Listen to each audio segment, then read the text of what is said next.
Hey guys, welcome to this video about informative text. It's easy to think about informative text as writing that provides information, but it's more than that.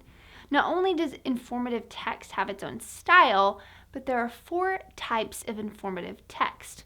We'll go over that and more in this video. Let's start by answering the question, what is informative text? Informative text educates the reader about a specific topic. It's a unique type of writing. You'll see it in a number of different mediums. A manual with instructions for putting together a desk, a book that provides information on a vacation to a specific place, a nonfiction book that examines World War II.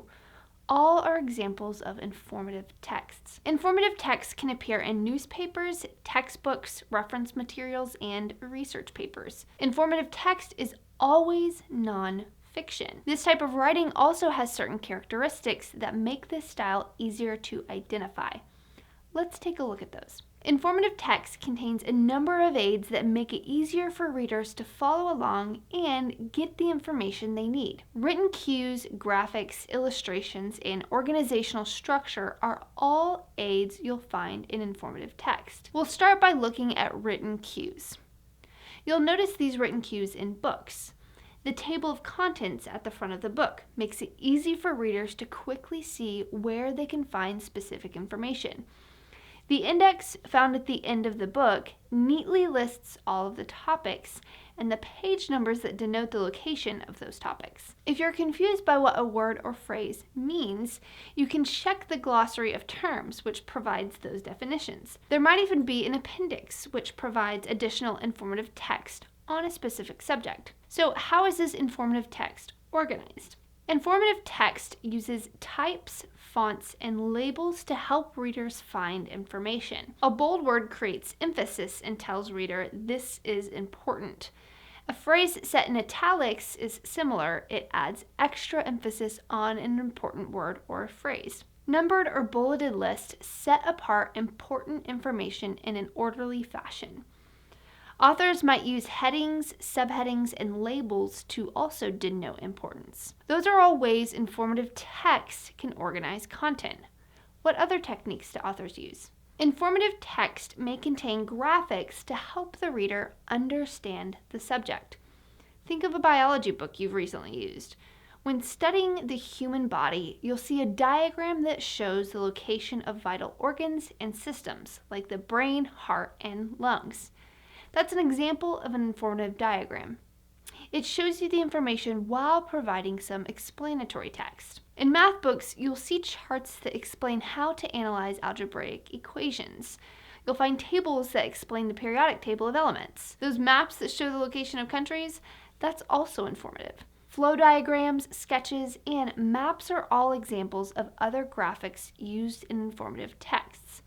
But graphics aren't the only visual aids. Illustrations provide additional visual techniques in informative text. In the graphics section, I use the example of how authors can graphically represent the brain, heart, and lungs. With illustrations, we can take that one step further. For example, you can focus on one part of the heart by magnifying a specific area. That gives the reader even more information and the ability to study the pulmonary artery, the aorta, or the ventricles in greater detail. Photos are also used for illustrative purposes: written cues, organization, graphics, illustrations. Those are all the characteristics of informative texts. Now, let's take a look at the 4 different types of informative text. Books can be excellent sources of informative text. Biographies on historical figures fall under the informative category. Technical books on computer software are also informative. So are picture books on astronomy or the Earth. Literary nonfiction like memoirs, essays, and autobiographies also fall into these categories. While poetry is known for its illusion, this style of literature also lends itself to informative writing, so long as the poetry contains factual information. This type of informative literary nonfiction tends to be shorter. Expository writing has a different set of characteristics. Expository writing has those written cues we discussed at the beginning of the video. These books contain a table of contents, an index, and a glossary.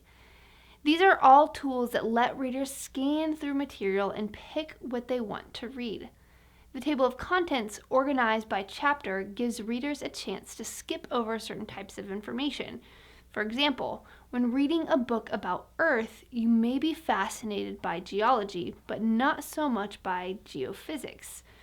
The table of contents will guide you to the geology portion of the book. Babe Ruth is the greatest baseball player to ever live. Global warming is not fake. Dogs are better than cats. These are all argumentative positions, and the author must try to persuade the reader through data and analysis. The author produces the claims, makes the arguments, and hopes that readers believe he's right in the end. The last type of informative text is much different from the argumentative style. Procedural texts provide a step-by-step guide for a user. A cookbook is a good example of a procedural text. The recipes provide an ingredient-by-ingredient guide to create a specific dish. If you're hanging a television using a wall mount, the mount will come with step-by-step instructions. If you're putting something together, chances are you're looking at procedural writing. So those are the 4 types of informative writing. Literary nonfiction, which tends to be shorter writing. Expository writing, which has written cues that make it easier for readers to scan information. Argumentative or persuasive writing, which advocates a point of view. And procedural writing, a step-by-step guide. That's our look at informative text, the writing technique that seeks to inform with facts. I hope that this overview was helpful. If you enjoyed it, then be sure to give us a thumbs up and subscribe to our channel for further videos. See you guys next time.